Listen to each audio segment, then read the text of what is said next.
మిత్రులారా, కామ్రేడ్స్,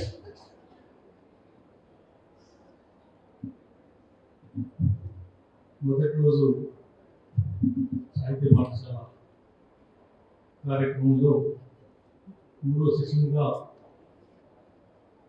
మనం కొనసాగిస్తున్న సెషన్ సంక్షోభ కాలంలో సాహిత్యకారుల పాత్ర ఎట్లా ఉండాలి, రచయితల దృక్పథాలు, వైఖరులు భయోత్పాదం కలిగించే విధంగా ఇవాళ రాజ్యం అన్ని వైపుల నుండి దాడి చేస్తున్న ఈ సందర్భంలో రచయితలుగా మనం ఏం ఫీల్ అవుతున్నాం, ఈ సంక్షోభం ఎట్లా మనం దాటగలం, ఈ సంక్షోభాన్ని వాడు ఏకపక్షంగా సాగిస్తున్న యుద్ధాన్ని, దొంగ యుద్ధాన్ని, యుద్ధం అంటే పురాతన కాలం నుంచి కూడా యుద్ధాలు చేసేటప్పుడు మనం సినిమాలు చూస్తాం, వాడికి ఒక గద ఇస్తే వీడికి ఒక గద ఇచ్చి ఇద్దరు కొట్లాడి ఎవరు గెలుస్తారో తెలుసుకునే యుద్ధం. ఎదుట ఉన్న సైనికుడు శత్రువు కూడా ఒక ఆయుధం ఇచ్చి చేస్తే అది నిజమైన యుద్ధం అవుతుంది, ఆ యుద్ధంలో గెలిచిన వాడు వీరుడు అవుతాడు. ఇవాళ అట్లా కాకుండా వేలాది శత్రుమూకలు, వేలాది సైన్యము రకరకాల పేర్లతో ఇవాళ ప్రజల మీద, గిరిజనుల మీద అడవి జీవన విధ్వంసానికి ఇవాళ కేంద్రీకరించి దేశం బయట ఉండే శత్రువుల మీద ప్రయోగించాల్సిన ఆయుధాల్ని ఇవాళ దేశ పౌరుల మీదకి సంధించి శవాలు కుప్పేసి సంబరపడుతున్న ఈ సందర్భంలో రచయితలుగా, కళాకారులుగా మనకి ఏమన్నా అనిపిస్తుందా? సాధారణంగా ప్రజలైతే అంటున్నారు, అయ్యయ్యో ఇన్ని శవాలు పడుతున్నాయి కదా, అవతలి పక్షానికి గాయాలు కూడా కావడం లేదు కదా, ఇది ఎట్లా సాధ్యం, ఇది ఏదో మోసకారి దాడి తప్ప ఇంకోటి కాదని చెప్పి సాధారణ ప్రజలు పల్లెల్లో మాట్లాడుకుంటున్నారు. ఇంకా మనకు కొంచెం పరిచయం ఉన్న వాళ్ళైతే అయ్యో ఏందండి ఇది ఇలా జరుగుతుంది, ఎట్లా అసలు దీన్ని ఎట్లా ఎదుర్కొంటాం మనం, ఇంతటి భయోత్పాదాన్ని సృష్టిస్తున్న ఈ రాజ్య హింస ఎట్లా మనం కంట్రోల్ చేయగలుగుతాము అనే ఒక నిరుత్సాహపూరితమైన పరిస్థితికి వాళ్ళు గురవుతున్నప్పుడు మళ్ళీ వాళ్ళే అంటారు, ఎన్ని చూడలేదు భూమి పుట్టినప్పటి నుంచి. ఒక సేద్యగాడు సేద్యం చేసే క్రమంలో పంటను వేస్తాడు, దున్నుతాడు, పాస్తాడు, రాళ్లను ముళ్ళను ఏరేస్తాడు, దున్నిన తర్వాత పాసిన తర్వాత విత్తనం వేసి పదును చేసి అది విత్తనాలు మొలకెత్తి బయటికి వచ్చినప్పుడు ఆ ఆనందానికి అంతుండదు. సేద్యం చేయడం లాగానే ఇవాళ కొత్త విప్లవ శక్తులు మళ్ళీ సేద్యం లాగానే మళ్ళీ పుట్టుకొస్తాయన్న భరోసా ఆ గ్రామీణ రైతులు అభిప్రాయపడుతున్నారు, తమను తాము నిర్భయపరుచుకుంటున్నారు. నిజమే, ఇవాళ యుద్ధం వాడు అంతిమ యుద్ధం అంటున్నాడు, కానీ వాడికి వాడన్నది అంతిమ యుద్ధం కాదది.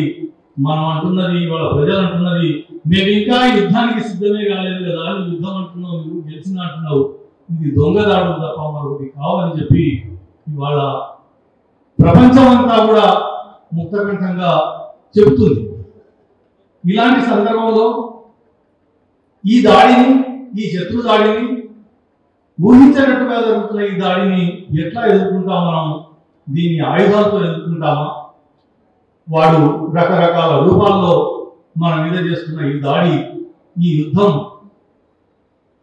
మనం ఆలోచన చేస్తే ఒక 4-5 రకాలుగా విశ్లేషించుకుంటే వాడు మన సాంస్కృతిక నిత్య జీవిత ఆచరణలో వాడు దూరి తిష్ట వేసి, ఏమోలే మనము మన భార్య పిల్లలను ఇళ్లలో చూస్తూ ఉంటాం, ఏదో నువ్వు చేసిందిలే, బాగుంది, కళ ఉంది అని చెప్పి మనం ఊసిపోతున్నాం. ఆ ముగ్గుకు వాడు వేస్తున్న ఎత్తులకు సంబంధం ఉందని చెప్పి విశ్లేషణ చేయడంలో మనం విఫలమవుతున్నాం, ఉదాసీనంగా ఉంటున్నాం.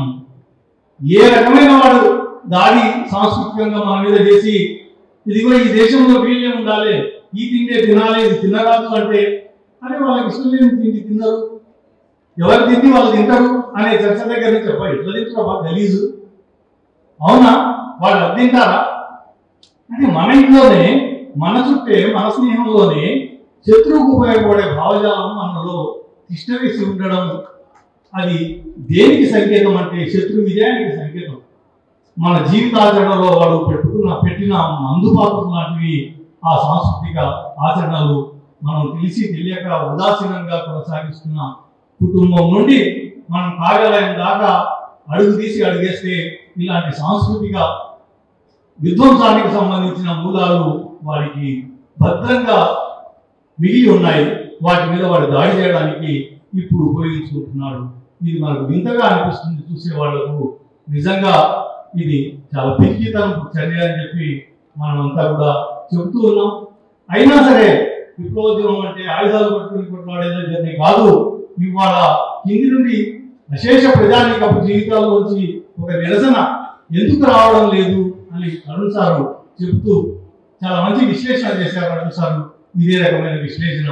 ఇవాళ వాడు సాంస్కృతిక జీవనాన్ని విధ్వంసం చేసి అందులో దూరి మనల్ని మన విప్లవ ఆచరణను దెబ్బతీసే స్థాయికి వాడు కూరుకుంటున్నాడు. దీన్ని మనం పసిగట్టాల్సిన అవసరం ఉంది. మన ఆచరణలో, మన సృజనాత్మకమైన వ్యక్తీకరణలో వీటిని మనం జనంలోకి తీసుకుపోయి సాంస్కృతికంగా మనం మన జనానికి మనల్ని మనం నిత్య నూతనం చేసుకోవడం కోసం, జాగరూకం చేసుకోవడం కోసం సిద్ధం చేసుకోకపోతే ఈ ప్రమాదం మరింత పెరిగిపోతుందని చెప్పి ఎరక మనకు రచయితలుగా ఉండాల్సిన అవసరం ఉందని చెప్పి నేను భావిస్తాను. అట్లే వాడు సరళీకర ఆర్థిక విధానాలు వచ్చినాయి. ఆ ఆర్థిక విధానాలు ప్రవేశపెట్టి మనల్ని అది ఎంత విప్లవ అభిమానమైనా సరే ఆ ఘాటికి మనల్ని కట్టేసి ఆ ఆకర్షణకు మనం లోన్ చేసి ఇంటి మీద ఇల్లు కట్టుకోవడానికో లేదా సంపద మీద సంపద పెంచుకోవడానికో సౌకర్యవంతమైన విలాసవంతమైన జీవితానికి అలవాటు పడడానికో మనల్ని మనకు తెలియకుండానే వాడు ఎంత లోపలికి దిగజార్చాడు అన్నది మనం ఒకసారి ఇక్కడంతా హాల్లో ఉండే ఫ్యాన్లన్నీ పోతే మన వెంటనే అయ్యో ఉడకబెట్టి చెమటలు పడుతున్నాయి కదా అనే పరిస్థితులు లేదు. ఇలాంటి సరళీకరణ ఆర్థిక విధానాల వచ్చులోకి జనాన్ని దించిన తర్వాత, మధ్యతరగతిని ఉద్యోగస్తుల్ని దించిన తర్వాత వాడు సంపాదించిన దానికంటే కూడా 20-30 రెట్లు ఎక్కువ లోన్ ఇవ్వడం కోసం బ్యాంకులన్నీ సిద్ధమైనవి. ఇవన్నీ కూడా మనల్ని అంటే విప్లవకర శక్తుల్ని నీరువార్చడం కోసం, భవిష్యత్ విప్లవానికి పనికొచ్చే శక్తుల్ని విప్లవానికి దూరం చేయడంగా మనం అర్థం చేసుకోవాల్సిన అవసరం ఉంది. ఆ తర్వాత ఇన్ఫార్మల్ వ్యవస్థను మనందరికీ తెలుసు. ఎంత బలంగా నెట్వర్కింగ్ చేసుకొని వాడు ఒక్కొక్కరిని ఉద్యమ శక్తుల్ని టార్గెట్ చేసి ఊహించని విధంగా నిర్మూలన చేస్తూ వస్తున్నాడో, పై చేయి సాధించడాన్ని సంకల్పించుకుంటున్నాడో మనం చూస్తూనే ఉన్నాం.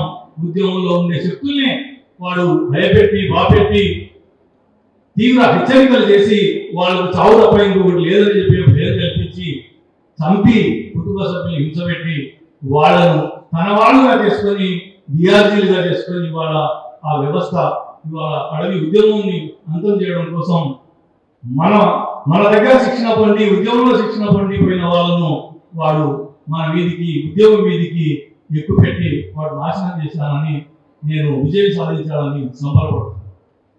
అదొకటి మనందరికీ ఒక్కసారిగా ఒళ్ళు జలవరించేట్టుగా ఒక దశాబ్ద కాలంగా ఒక చర్చ అర్బన్ నక్సలైట్లు అనే చర్చ మన వీధికి విసిరేడు. అర్బన్ నక్సలైట్లు అంటే అర్బన్ విప్లవకారులు విప్లవవాదులు అని వాడు ప్రచారం చేసింది. కానీ నిజానికి వాడు చేస్తున్నది ఆ ప్రచారానికి మమ్మల్ని గురి చేసి అర్బన్ విప్లవ విఘాత శక్తుల్ని వాడు అదుపు లేకుండా పెంచేసుకొని వాడు ఈ కార్యక్రమాలన్నీ సజావుగా జరగడం కోసం కుట్రలు చేస్తున్నాడు, వదలు పంపుతున్నాడు. ఇది మనకు అర్థం కావాల్సిన అవసరం ఉంది. అట్లే ఆయా కాలాల సందర్భాల్లో మనం మన బాధలకు, మన కష్టాలకు, కన్నీళ్లకు, మన అస్తిత్వానికి ఉండే కారణాలను వెతుక్కునే క్రమంలో అస్తిత్వ ఉద్యమాల్లో కూడా మనల్ని వాడు బంధించి మన మన చేతనాన్ని వినాశనం చేసి మన చైతన్యాన్ని దెబ్బతీసి పక్క పట్టించి వాడు విజయం సాధించేట్టుగా చేసుకోగలుగుతున్నాం. ఇది కూడా మనం గమనించాల్సిన విషయం. మనం ఎదుర్కొంటున్న మనం దాస్తున్న కన్నీళ్లు, మనకు కలుగుతున్న బాధ, మన కాళ్ళకు పుచ్చుకున్న ముళ్ళు నిజంగా ముళ్ళే, దాన్ని తీసుకుంటాం.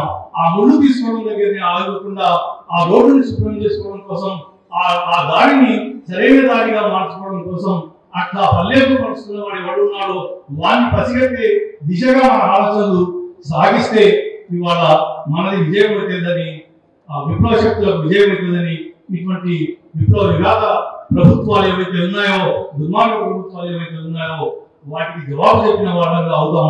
మనం రచయితలంగా, కళాకారులంగా ఆ దిశగా మన సాహిత్యంలో ఈ అంశాల పట్ల మనం కాస్త మెళకువతో, జాగ్రత్తతో రచనలు చేయాల్సిన కాలం వచ్చిందని చెప్పి ఈ సందర్భంగా గుర్తు చేస్తూ, ఇది భయపడే కాలం కాదు, ఇది ఆశ్చర్యపోయే కాలం కాదు, ఇది ఏదో నేను విపత్తు ముంచుకొచ్చిందని చెప్పి మనం డీలా పడడానికి కోసం కాదు. కాలం మన ముందు చేస్తున్న ఖబర్దార్ హెచ్చరిక. ఒక మలుపు తిరుగుతుంది కాలం. ఇదిగో ఇట్లా ఉంది. నీ శత్రువు నీ ఉదాసీనత వల్ల, నీ నిర్లక్ష్యం వల్ల, నీ సోమరితనం వల్ల, నీ రకరకాల భ్రమల వల్ల, ఇదిగో నీ ఉదాసీనత, ఈ మూలాలన్నీ కూడా నీ శత్రువుని ఇంత బలవంతులు చేసినాయి. వాడు ఈ పని చేసిండు, ఇక నువ్వు వారికి జవాబుగా ఏం చెప్పాలనో, ఎలా చెప్పాలనో తెలుసుకోమని ఇవాళ కాలం మనల్ని ఖబర్దార్ చేస్తూ ఇవాళ మన కళ్ళ ముందు ఈ విధ్వంసాలు భయపెట్టేటట్టుగా చిత్రీకరిస్తూ సామ్రాజ్యవాదం ఇవాళ ఆయా దేశాల్లో ఇలాంటి దాడులకు కొనుక్కునేట్టుగా చేస్తుందన్నది మనం అర్థం చేసుకోవాల్సిన అవసరం ఉందని చెప్పి, ఈ సెషన్లో ఇంకా రావాల్సిన మిత్రులు, రచయితలు, కళాకారులు చాలా మంది ఉన్నారు. కొందరిని ఎంపిక చేసుకొని మనం కరపత్రంలో వేశాం. అందులో కూడా రాని వాళ్ళు ఉన్నారు. ఇప్పుడు ఈ కార్యక్రమంలో మొదటగా స్పందించాల్సిందిగా కేంద్ర మోహన్ గారు సాహితీ స్రవంతి సాహిత్య ఉద్యమంలో పనిచేస్తున్నారు. కర్నూలు జిల్లా వాసులే. వారిని తమ అభిప్రాయం చెప్పాల్సిందిగా